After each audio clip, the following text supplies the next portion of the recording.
আসসালামু আলাইকুম। আমার চ্যানেলে আপনাদের সকলকে স্বাগত।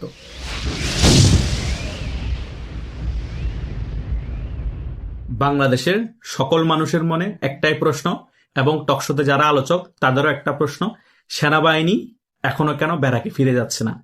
নির্বাচন হয়েছে, যে মামু ভাগ্নের নির্বাচন প্রায় 2 মাস হতে চলেছে। অনেকেই ব্যাখ্যা দিয়েছে সেনাবাহিনী কেন ব্যারাকে ফিরে যাচ্ছে না সে বিষয়ে। আজকে আমিও এই সকল বিষয়ে একটি ক্লিয়ারলি আলোচনা করব। আশা করছি আপনারাও ব্যাপারগুলো ক্লিয়ার হয়ে যাবেন। প্রথমত, সেনাবাহিনী ব্যারাকে ফিরে না যাওয়ার মেইন কারণ হচ্ছে আওয়ামী লীগের ফিরে আসার ভয়। এখন অনেকের প্রশ্ন হতে পারে, আওয়ামী লীগের কার্যক্রম সংসদে বিল পাস করে নিষিদ্ধ করে রেখেছে, আওয়ামী লীগের ফিরে আসার ভয় কেন কাজ করবে? আরে ভাই, ভয় কাজ করছে। আওয়ামী লীগ 16 বছর ক্ষমতায় ছিল। আওয়ামী লীগ খুবই সংগঠিত একটি দল। আওয়ামী লীগের হাতে টাকা আছে।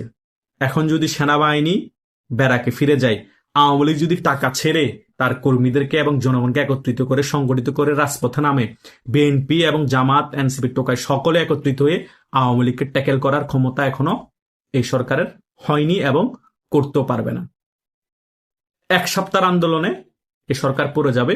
যে কোনো মুহূর্তে আবার আওয়ামী লীগ বাংলাদেশের রাজনীতি ফিরে আসবে, হয়তোবা ক্ষমতা আওয়ামী লীগ দখল করতে পারে। এই সকল বিষয়ের ভয় বিএনপির কাজ করছে, এবং সেনাবাহিনীর প্রধান ওয়াকারুজ্জামান আমেরিকাপন্থী, সে এই সকল বিষয় বুঝতে পারছে এবং আমেরিকাও চাচ্ছে সেনাবাহিনী পরিস্থিতি একেবারে 100% নিয়ন্ত্রণে আসা পর্যন্ত এবং আওয়ামী লীগকে একেবারে কাবু না করা পর্যন্ত সেনাবাহিনী মাঠে থাকুক, ব্যারাকে ফিরে না যায়। সেই কারণে সেনাবাহিনী ব্যারাকে ফিরে যাচ্ছে না, এবং বিএনপিও আস্তে আস্তে করে আওয়ামী লীগকে দুর্বল করছে। আওয়ামী লীগও কিন্তু দুর্বল হচ্ছে না। যতই গ্রেপ্তার, যতই কোণঠাসা, যতই দমন নিপীড়ন করা হচ্ছে, আওয়ামী লীগ আরো বিক্ষোভ মিছিল বাড়িয়ে দিচ্ছে রাজপথে। এবং শেখ হাসিনা অনলাইনের মধ্যে ঘোষণা দিচ্ছে, আমি শীঘ্রই ডিসেম্বরের মধ্যে বাংলাদেশে ফিরে আসছি। এবং ভারতও কিন্তু সবুজ সংকেত দিয়ে দিয়েছে আওয়ামী লীগকে। এটা কেন বলছি? কারণ ভারত কিছুদিন আগে বাংলাদেশে যে হাই কমিশনার নিয়োগ দিয়েছে, তিনি একজন পাক্কা রাজনীতিবিদ। তিনি কেন্দ্রীয় সাবেক মন্ত্রী এবং বিজেপি শীর্ষ কয়েকজন নেতার মধ্যে একজন, দীনেশ ত্রিবেদী। সো ভারতও এই সকল বিষয় করেও আওয়ামী লীগকে গ্রিন সিগন্যাল দিয়ে দিয়েছে এবং এই সরকারকে চাপে ফেলে দিয়েছে। এই সকল বিষয় এই সরকার বুঝতে পেরে সেনাবাহিনীকে ব্যারাকে ফিরতে দিচ্ছে না, সেনাবাহিনীকে ফিল্ডে রেখেছে। কারণ আওয়ামী লীগ সংগঠিত হঠাৎ করে যদি বাংলাদেশে আন্দোলন বিস্ফোরণ ঘটাতে চায়, সেনাবাহিনী সহ, পুলিশ সহ এবং রাজনৈতিক দল বিএনপি, জামাত এবং এনসিপি এবং অন্যান্য এন্টি আওয়ামী লীগের রাজনৈতিক দল সহ আওয়ামী লীগকে নিষিদ্ধ সংগঠন বলে দমিয়ে ফেলবে, এই প্ল্যানে বসে আছে। কিন্তু আওয়ামী লীগ তো ভাই এত কাঁচা খেলোয়াড় না। তোমাদের পাতানো ফাঁদা আওয়ামী লীগ পা দিবে। হঠাৎ করে আওয়ামী লীগ এখন সংগঠিত রাজপথে নামে বিস্ফোরণ তৈরি করবে, তোমরা আবার নিষিদ্ধ সংগঠন বলে আওয়ামী লীগের উপর স্টিমরোলার চালাবা, জনগণকে আইওয়াশ করবা, কিচ্ছু করতে পারবা না। আওয়ামী লীগ এখন এভাবে নামছে না, জনগণ আর আইওয়াশ হচ্ছে না, জনগণই নামবে। জনগণ যখন নামবে তখন তারা আওয়ামী লীগ ট্যাগ লাগাতে পারবে না, কারণ তোমরা দেশ চালাতে ব্যর্থ। তোমরা সেনাবাহিনীকে এখনো ব্যারাকে ফিরে যেতে দিচ্ছ না, সেনাবাহিনীর ট্রেনিং ভালোভাবে করতে পারছে না।